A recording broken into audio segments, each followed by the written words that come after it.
So recently I've been watching through all the A24 horror movies. In this video I have the 11th A24 horror movie. It's titled High Life, and it's a sci-fi horror hybrid. It follows a former convict named Monty who cares for his daughter Willow aboard a drifting spaceship that has become a moving tomb. And through fractured flashbacks we learn Monty was one of several death row inmates sent on a one-way mission to harvest energy from a black hole while serving as subjects for reproductive and radiation experiments led by Dr. Dibbs.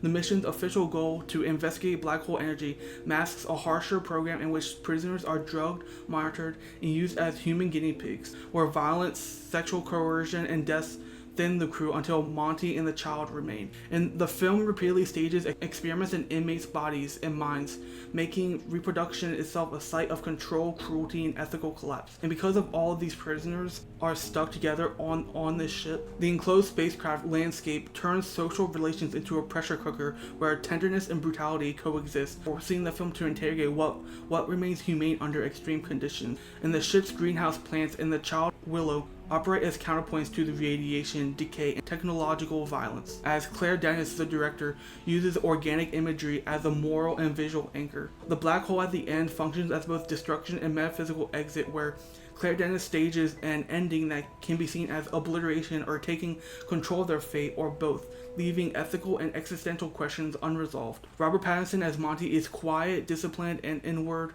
Pattinson's work grounds the film emotionally, selling the weary tenderness of a man who must become a parent, carpenter, mourner, and moral arbiter in one body. Juliette Binoche as Dibbs is clinical, obsessive, and unsettling. Binoche makes Dibbs monstrous and tragic as she's a woman who conducts intimate violence under the guise of scientific purpose. Mia Goth supplies volatility to her role as a prisoner who tries everything in her power to not become pregnant through the experiments that are going on. Andre 3000 gives the ship's garden a soulful anchor, and the supporting cast populate the ship with credible breakdowns, petty cruelties, and occasional warmth. Claire Denis directs High Life as an uneven sensory science fiction drama with some psychological horror elements. With fragmented chronology, long observational takes, tactile close-ups, and a muted but striking color palette, which is more noticeable in the greenhouse and yellow light motifs, which give the film a dreamlike, oppressive atmosphere. The cinematography and ship interiors turn cramped sets into expressive spaces.